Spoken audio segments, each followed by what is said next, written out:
Ladies and gentlemen, will you please welcome back to the stage Renee Wynn and Richard Spires. Good afternoon and welcome back, and hopefully you enjoyed your lunch.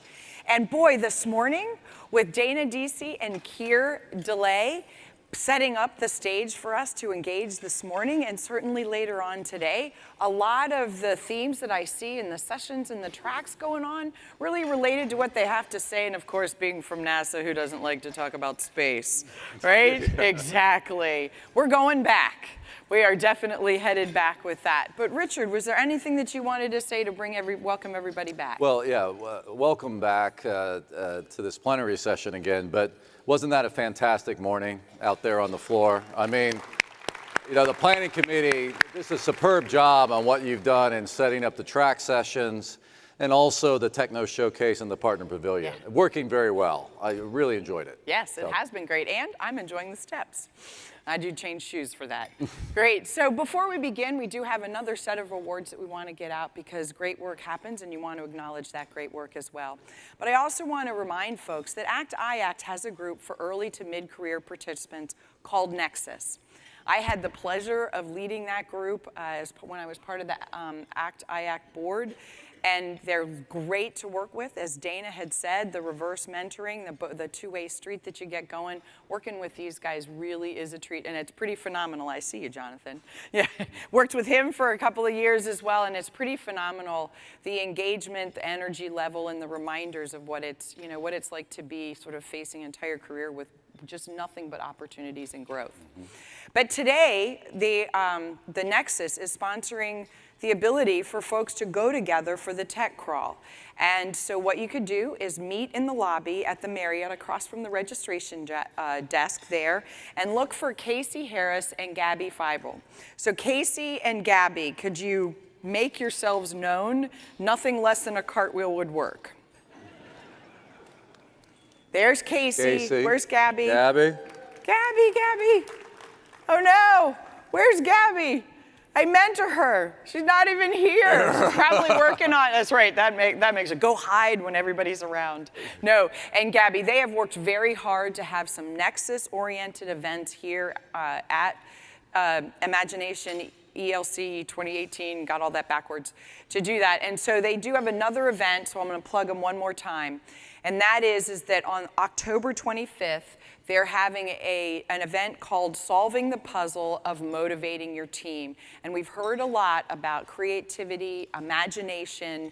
It is best to lead with your capturing the hearts and minds of people instead of the more go do this. And when you do that, you get greater things than you've ever imagined. And so Nexus has brought together some really good folks to have that session. So write that down, October 25th, and it's another opportunity for you to connect. Very good. All right. So last night and today, Richard and I have the pleasure of presenting several ACT-IACT awards to remarkable individuals and teams of collaborators.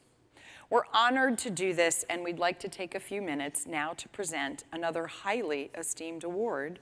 One will go to the government, and one to the industry. The award is the ACT-IACT Education, Government, and Industry Award, conferred in the spirit of Ginny McCormick. So this award recognizes those who have made significant contributions in educating, sharing knowledge, and bringing awareness towards a more effective and efficient government. It is conferred in the spirit of Ginny McCormick.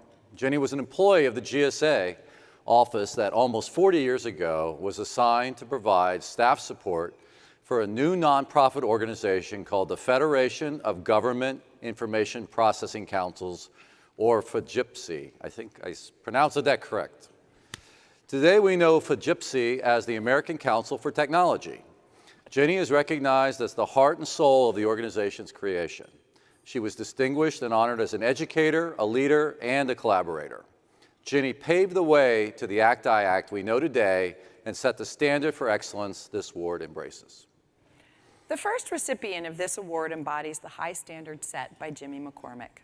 The winner of the 2018 ACT-IACT Education Award for Government is Soraya Correa, U.S. Department of Homeland Security. Soraya has been outstanding leader and in setting an example both in her contributions to enhancing government and also in fostering government and industry collaboration. Her significant contributions in education, sharing knowledge, and bringing awareness to teach DHS acquisition workforce to engage in meaningful communications with industry has spread not only to DHS, but many federal agencies as well. Soraya's passion to improve government includes her willingness to take chances to innovate, bringing a more effective and efficient government as demonstrated through the Procurement Innovation Lab, the PIL, and the Acquisition Innovation in Motion, ALIM framework. These innovations are being viewed throughout government as the best-in-class capabilities that represent the way forward to making government acquisition both more effective and efficient. Soraya, please join us. Please join us to accept your award on up here, right? Great. Congratulations. Thank you so much. Thank you. Yep. Yeah, we.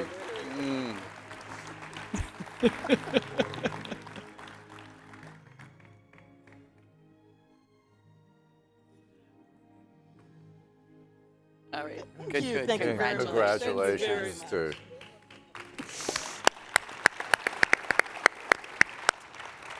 And now we're very pleased to ask our Industry Award recipient to join us on stage.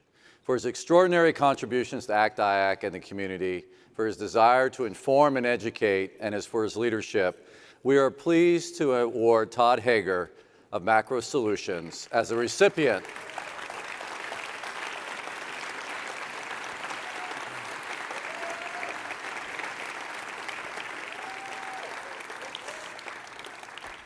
So Todd Hager is the industry chair for the Emergency Technology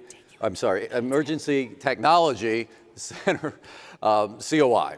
Todd has been instrumental in driving ACT-IAC's continued work in the area of blockchain, working both with government and with industry. In particular, he has worked behind the scenes spearheading the federal blockchain initiatives for the ACT-IAC, including helping produce the high-profile blockchain playbook.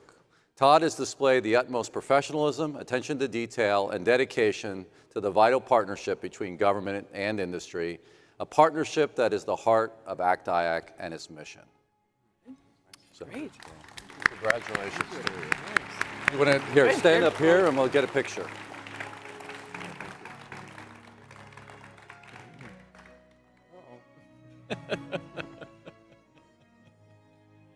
All right. Okay. Great. So Congratulations. this concludes the awards portion of our lunch. Congratulations again to both Soraya and to Todd. Okay?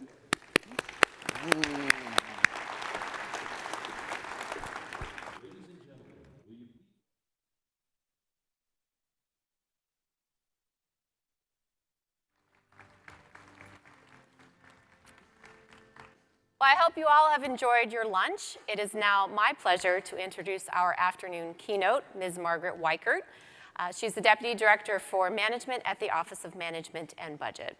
Ms. Weichert was appointed by President Trump to be OMB's Deputy Director for Management in October of 2017 and was confirmed by the Senate last February. So in addition to serving in this important role as my boss, she is also serving as the Acting Director of the Office of Personnel Management. Ms. Weichert is a seasoned business executive who most recently served as a principal at Ernst & Young and has also held executive positions at Market Platform Dynamics, First Data Corporation, Bank of America, and Anderson Consulting, focused on strategy, innovation, and business process improvement in banking and payments. An innovator and entrepreneur, Ms. Weichert co-founded HX, an internet payment company, and holds 14 US patents for innovative payment technologies, which we think is great. She is also certified as a Green Belt in Six Sigma, Design for Six Sigma. She holds a BS of Foreign Service, magna cum laude from Georgetown University, a postgraduate diploma in economics with distinction from the University of Sussex in the UK, and a master's of business administration from the University of California at Berkeley. So please join me in welcoming Ms. Margaret Weichert.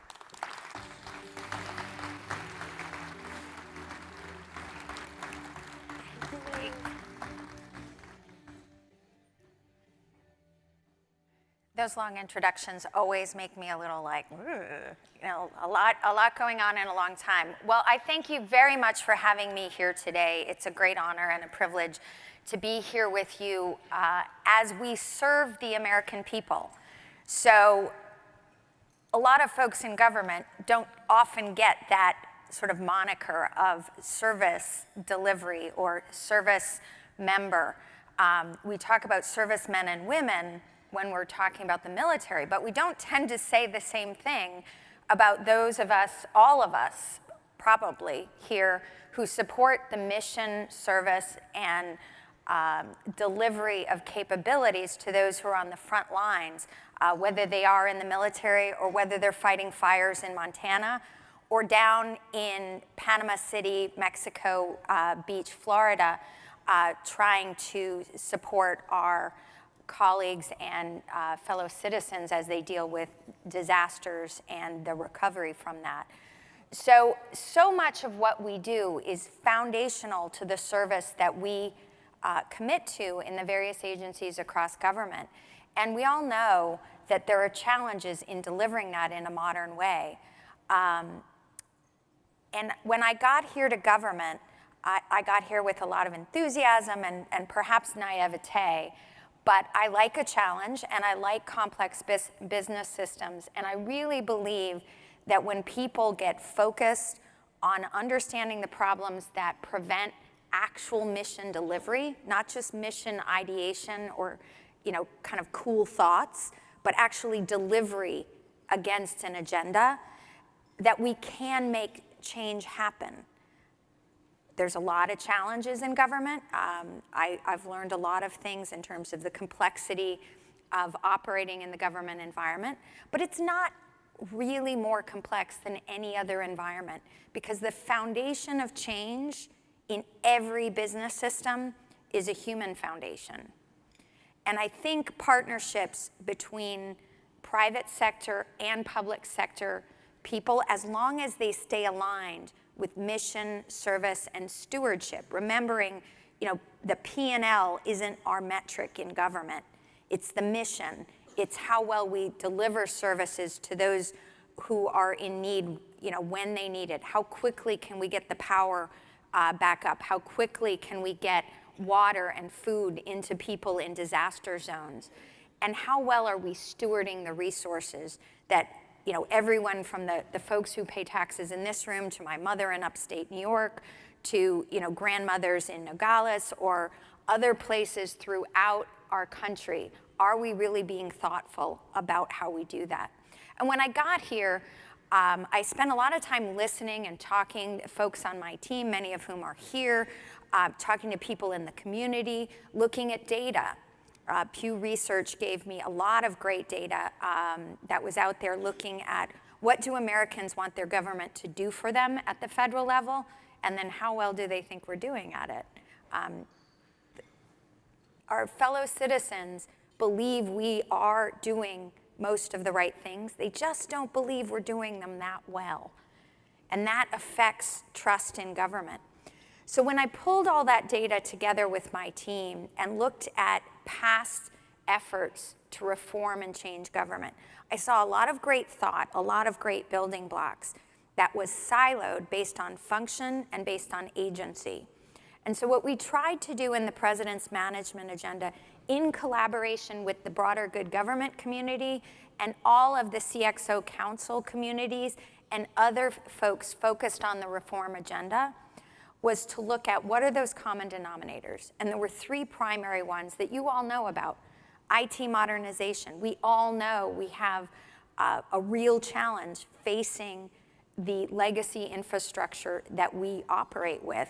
IRS, anybody here associated with the IRS mission? So assembler code, bless your hearts. Who's got COBOL? Raise your hand if you've got COBOL. Yep, okay. I just heard the other day of something, a web protocol that I'd never heard of.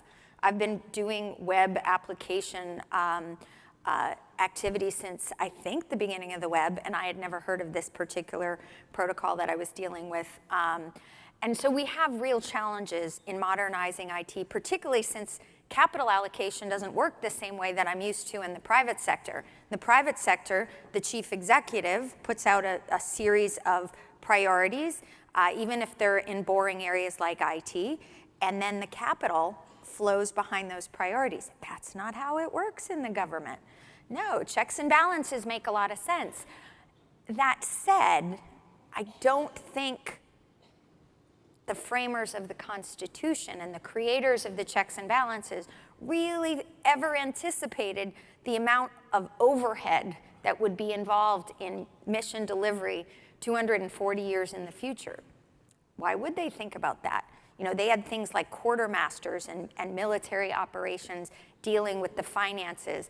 And after all, you know, a lot of famous stories about how folks like George Washington and Benedict Arnold basically had to write their own checks to fund major battles in the Revolutionary War. And you know, anyone who is a student of history knows, you know, Congress was really stingy on financing some of that delivery activity. So we have that challenge in investing in IT. We also have a challenge in data. I've talked a lot in a lot of different groups about when I came to government and said the words big data. In the private sector, pretty much everyone knew what I was talking about. I was talking about all of it, all the sources, all the uses, all the ways you need to invest so you can use common data sets to do multiple things. But in government, when I said data to someone who did evidence-based policy making, it meant one thing. If I was talking to staff on Capitol Hill, it meant something different. In OMB, it meant reports. Anyone? Reports to OMB?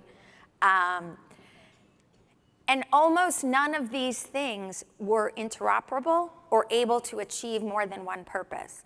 And so it seemed that data was another major pillar we needed to invest in independently of IT. Obviously, it's terribly inextricably linked to information technology systems broadly, but we don't have the data architecture. We don't have the taxonomy, the hygiene needed to actually think about using data as a strategic asset. So that needs additional focus.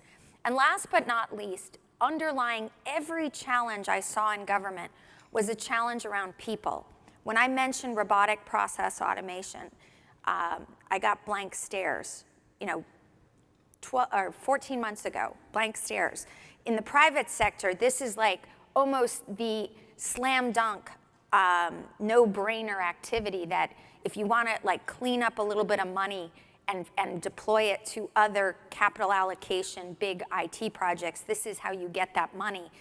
And what I discovered was the laws, the regs, and many other layers about human complexity in government made it near impossible to redeploy resources within the government because people had this knee-jerk reaction to saying automation equals RIFs. And I would admit, the administration itself probably didn't help that in the reform and reorganization initial guidance, focusing on reductions in force. But what we discovered when we actually went back and looked at the data was we need the people here in government, particularly the people who have the desire to be here. You know, these people have passed a background investigation, therefore don't have to sit in our backlog for background investigations. They have a desire to be here. 91% of our federal employees believe the work they do is important. That's why they're here. You know, it's not for all the glory and fame, right? People are here because they care. I want those people working on the missions. What they didn't have was necessarily the right skills for the job. You know, if I've got a cadre of assembler or COBOL or .NET experience and I need more knowledge about cloud and Java and Ruby on Rails and much more modern technologies, if I need data architects and data scientists and cyber experts, how do I get those? Well, private sector experience suggests It's always cheaper and more effective to train your own. Acquisition of new talent is expensive and risky. You have very high turnover in the early years of any new talent acquisition because there's a cultural fit, there's a way of work that may not stick. And so looking at how do we pull all this together and focus all of the activities across government, all of the activities that are already taking place, and get them pointing in the right direction. So the President's management agenda included these 3 big pillars: IT modernization, data accountability, transparency, and people, because those are the 3 biggest things. But there's 14 cross-agency priority goals that actually are being tracked on a quarterly basis. And if you go to performance.gov, you can see us reporting on progress across the government on how we're doing on these goals. We also reinforce what we were doing on the broader agenda with the reform and reorganization plan that we rolled out in June. And we're working today diligently on about 17 proposals that came out of that plan. And they're going to proceed the way proposals tend to proceed in government. If they need major budgetary input or legislative input, we're working on how they would go into the President's 2020 budget, and that will be part of that discussion. A lot of agencies are looking at administrative reforms. And one of the proposals I want to just spend a second on, because I think it has a particularly good connection with this group, is the Gear Center. Has anyone heard of the Gear Center? Raise your hand if you have.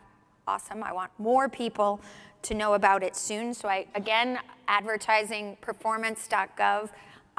There's a request for information that we put out and got something like 40 submissions from a range of people in the private sector, academia, and in the public sector responding to what we asked for. And the GEAR Center stands for Government Effectiveness Applied Research Center. And when I talked earlier about all those challenges we have people challenges, we have funding challenges, we have procurement challenges, we have all these things that make it very difficult to actually get capital to where it needs to go the way it does in the private sector. I had this thought that if we could leverage the power and the capital and the ingenuity and the test and learn capabilities that the private sector have, link it to the evidence base and the research and the knowledge from academia, and then focus it with mission, service, and stewardship and where we're going in government, might we be able to move faster, farther, together, pulling the private sector, the good government community, and government together. And the specific areas that we're looking to focus on in the near term, people is one of them. So I mentioned the retraining agenda. Cyber, IT, data science are all areas where we know we need more people in government with those skills. And many of you work with our teams, coming from the private sector, working with public sector folks, and you're helping train the small number of people that you're working with on a given project. But we need greater scalability. We need greater commercialization of the ability to get people new skills. And so we're looking for ideas, whether it's online courses, whether it's gamification, whether it's video learning or other apprentice-type skill programs. We're looking for innovative ideas with proven evidence-based backing to say, how do we reskill our populations? How do we get the people who are currently doing, let's say, 30, 40% of their job focused on tasks that could be easily automated? How do we get them the skills to do more in the data analysis area or the cyber area? How do we think about threading those needles? And in some cases, we might even need changes to legislation or regulation in order to make that possible.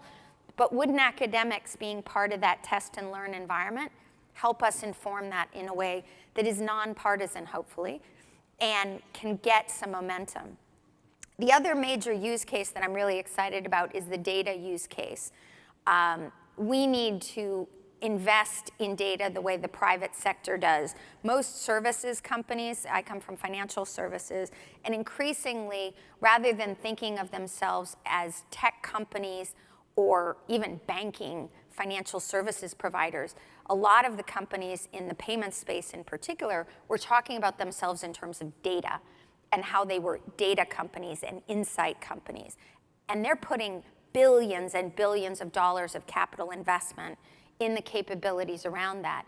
And that would be a great luxury if we could do that directly from government. But I believe if we are more open and we think more broadly about our partnerships with the private sector, that we can get that investment by freeing up the raw data to people who might be able to innovate on top of it.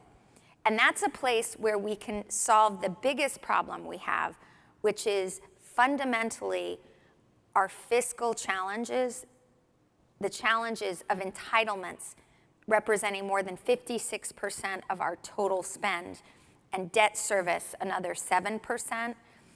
That big spend is crowding out discretionary spending. It's crowding out investments in IT, because those investments in IT are going up against delivery of housing in Puerto Rico or food and water in the Florida Panhandle.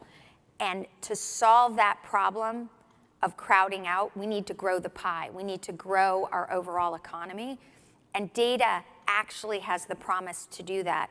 A lot of you who've seen me speak before have heard my Pokemon Go example. So, you know, Pokemon Go, what does that have to do with the federal government? Well, Pokemon Go is enabled by 3 different data streams from the federal government: GPS, NOAA data, and monuments data.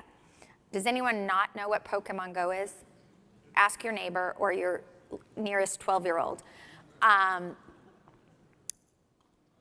A company in Berkeley, California innovated around these data streams and a cute little licensed game that was a card game. What a perfect analogy of going from the paper to the digital. And how is that enabled by government data? The government would never have come up with that use case, would never have invested in that use case. The government thought, okay, we might enable the Weather Channel with NOAA data, but we never would have thought about that last use case. You know, FEMA data is feeding information about insurance applications and home purchase applications like Trulia and Zillow. All of these things are sparks of innovation coming from the private sector when the government does what we're good at, which is bringing things together, providing a point of focus, providing a point of centralization. But over time, I think we've gotten more vertically integrated than we need to, particularly in a country that's based on the notion of federalism. Unlike a lot of countries, we are inherently about thin client. You know, we weren't designed as a federal structure to do everything vertically soup to nuts. States have a key role to play. Cities, frankly, have played a leading role. This is actually a city that has done a great job. Pittsburgh, just down the way, is another city where public-private partnerships have connected to a public good around revitalization and gotten capital, resource, and focus to bring new energy to good ideas and new ideas to hurting people. I feel so privileged to work with you all and get to serve my fellow citizens, and you give me hope that we will continue to move forward with change. And with everything, I'd like to say that the key to innovation is, in my mind, continuous learning, continuous knowledge. You all are out playing the ground game on making change happen and delivering mission every day. So those of you who know I'm on Twitter, I actually read what you put out there on Twitter. I'm constantly interested in learning where things are working and where they're not. So I encourage you to do that, and I thank you for what you do. Before I leave, I do want to congratulate the graduating class of ACT-IAC partners for 2018. I think a great organization that's doing great things to cement these relationships. And with that, I am now going to thank you and turn it over to my dear friend Darren. Great. Take care. Margaret, thank you for your insights, for your challenge to us, and for your leadership. Thank you for joining us today. Now it's time for my favorite part of the conference, which is the partners' graduation. For those that don't know, Partners is ACT-IAC's professional development program for industry and government. Since 1998, we have graduated hundreds, many of whom, as you've just heard, are here today. Me, class of 2005. Partners, thank you. Partners supports our next generation of leaders. Besides a keen emphasis on critical leadership skills, I can attest that the program helps participants best understand how we can all work together to serve the American people. And now I'd like to welcome up onto the stage the chairs of this year's Partners program.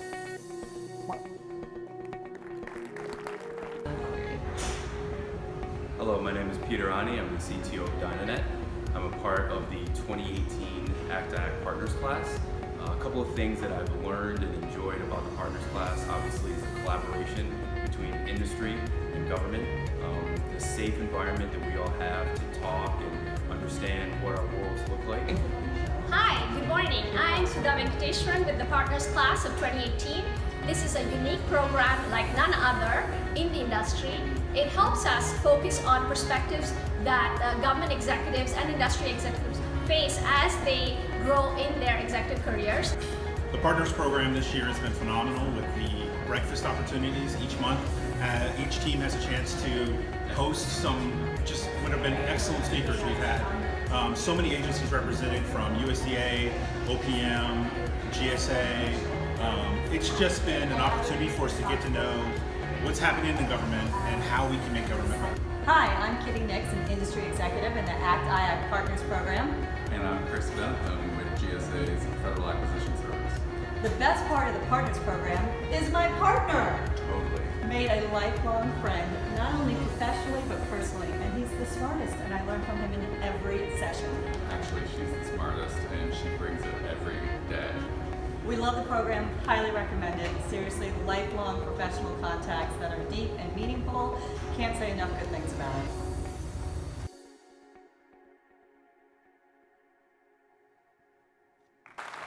Good afternoon. I'm Ron Thompson. I am with the Department of Agriculture, and I am the government chair for the 2018 Partners Program. And I'm Arajan Danmaz from Salient CRGT, and I'm the industry chair for the Partners Program. So how about that video, everyone? So in a few minutes, we're going to be graduating the Partners class. The Partners Program is ACT-IAC's flagship development program, bringing together the best and the brightest across government and industry. The Partners Program started in 1997, and this year is the 21st anniversary. The partner graduates, together with Voyager graduates, generated over 850 graduates, fellows, throughout the years. Today, we bring an additional 25 partners to that distinguished fellows cadre. The Partners Program's success comes from the unique set of leadership experiences. Government and industry participants in the program are paired up for the length of the program, which is about 9 months. And the program allows for off-the-record, honest dialogue across the aisle on the challenges facing both industry and government today, as you've been hearing throughout this entire conference. The Partners Program is in high demand because the new graduates bring back their collaborative energy to their home organizations. And applications for the 2019 Partners class are now open and can be found on the ACT-IAC website. So please apply. So Adijan and I had the good fortune to be selected for the Partners Program of 2011. So 2011, I know there's at least 3 of us out there. Come on, give a hand. And we're honored we're honored to be part of this year's leadership for the 2018 class. Right, and as you've heard, on the video and everywhere else about the Partners Program is that it really truly gives you that great leadership moments, and then the collaboration between the industry and the government on how we can get together and solve our challenges that we have. So giving back to the IT community has allowed me personally to really become a more effective leader for my agency. Having worked in the private sector and public sector, coming together as really one IT community is really, really critical for mission outcomes and success. Yes, and that camaraderie and working across the aisle, like I said before, to solve challenges really is one of the biggest things that you get out of the program. And you continue to have that throughout your career and your life. Yeah.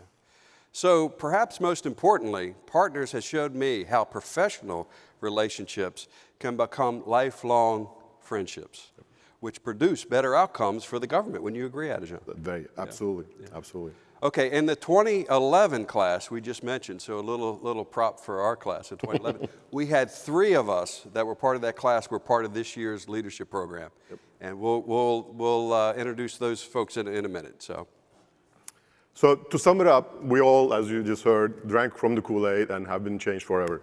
And we know that the journey for the 2018 Partners class does not end today. It actually begins today. So here comes the fun part. For the new attendees, this is a really special part for all of us. We would like to thank our government vice chairs, Karen Mayer from the Environmental Protection Agency. Karen, you get to stand up at this point. And Kelly Morrison from the Office of Management and Budget for helping us, thank you, for helping us make a meaningful and tremendous success of this program. So thank you. And we'll also like to thank our industry vice chairs, Jeff Shen from Red Team Consulting. Where is he? Jeff? There he is. And Terry Miller from Carson Solutions. Terry. Without their support, we couldn't have accomplished all that we did. They were great support to Ron and I. Okay. So we would like to thank, I think we would all agree on this. Actually, yes. Everybody in the program would agree on this point now.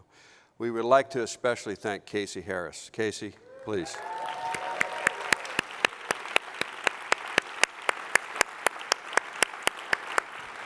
We really should bring you up here, Kate. No, sit down. Stand up. You get to stand up a little bit longer. Come on, stand up. There you go.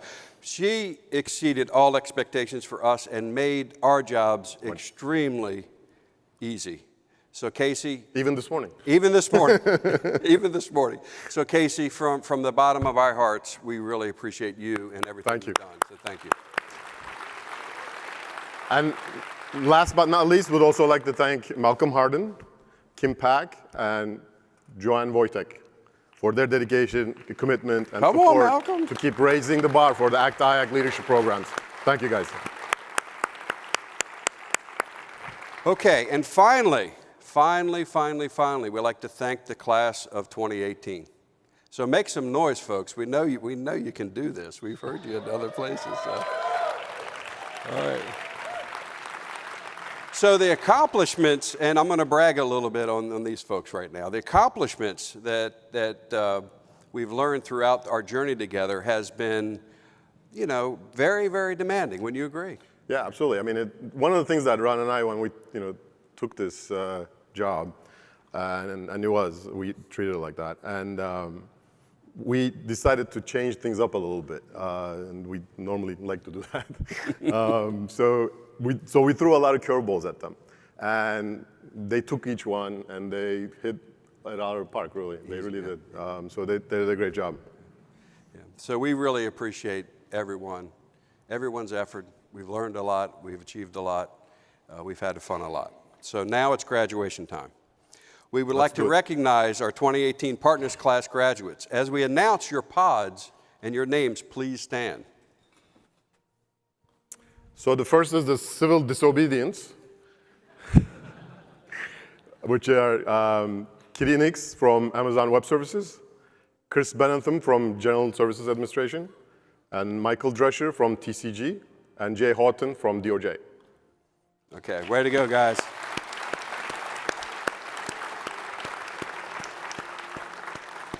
So the next team is Team Transformation, Innovation, Cyber Knowledge, or Team TIC. So we have Vipin from Optimal Technology Solutions, Sheena Burrell from NASA, David Newberry from Leidos, Ray Lewis from GSA. Please rise.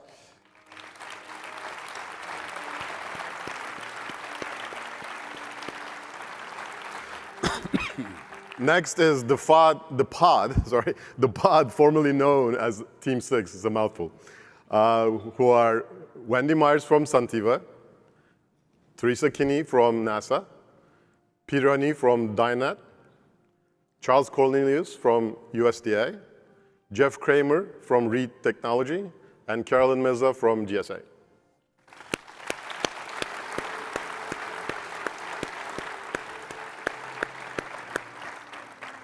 So the next pod is the Pod Squad.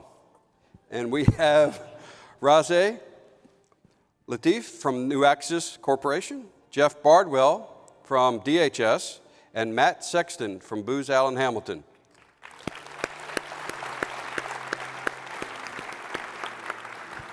Next are the Get It Doners, or Get IT Doners, depending on how you read it, who are Sudhavi from Pyramid, Bradley Cornell from GSA, David Bushik from AT&T, and Carla Thomas from DHS.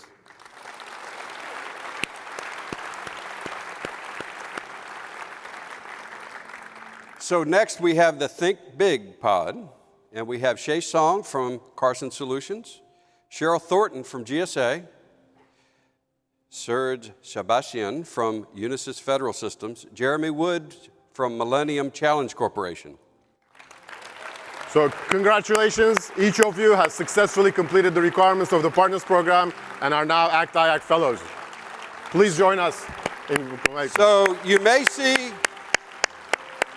the graduates this year are wearing a medal, so you may see them and congratulate them throughout the conference. Looks just like this. So thanks, everyone. Thank you.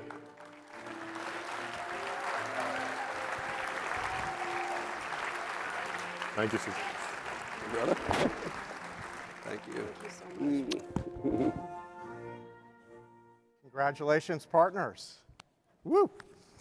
Let's run through this afternoon. Yeah, but first, class of 2009, where are you?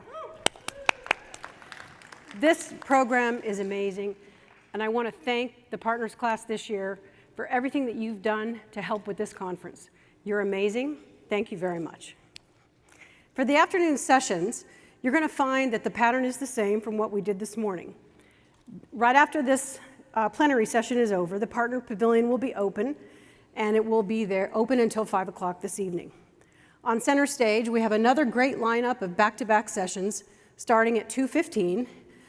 The first two are in the healthcare IT arena. They'll be discussing how emerging technologies are being used to battle the opioid epidemic. And then the second session is how law enforcement is taking action to assist. Those are followed by sessions showcasing how VR and augmented reality are improving training at USDA's Food Safety Office and exploring how we're moving from the hunted to the hunters in cybersecurity. In our track theaters, starting at 2:15, again, you have 4 75-minute sessions to choose from. Track Theater 1 offers the second session of our Business Innovation track, focused on how TBM is a tool for transforming mission delivery. Our Empowering the Workforce in the Digital Age track offers its second session in Track Theater 2, focusing on how we can more effectively develop a workforce for the 21st century. And our Enterprise Resilience track delivers a session in Track Theater 3, exploring the implications of a data breach. Finally, in Track Theater 4, the Imaginarium, our Modernizing for Mission Success track, offers a session exploring data implications when moving to the cloud. Okay, thank you. After a short break from 3:30 to 4, during which we hope you will visit the Partner Pavilion, we'll finish the afternoon with 60-minute sessions in each of the track theaters, starting at 4 p.m.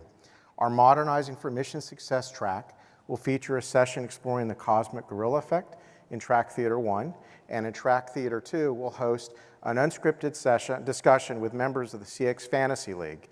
I wonder if there's any money involved. In Track Theater 3, our Enterprise Resilience track offers a session exploring security in hybrid and multi-cloud environments. finally, in the Imaginarium, Track Theater 4, the focus is on the aha moment when training contributes to organizational performance.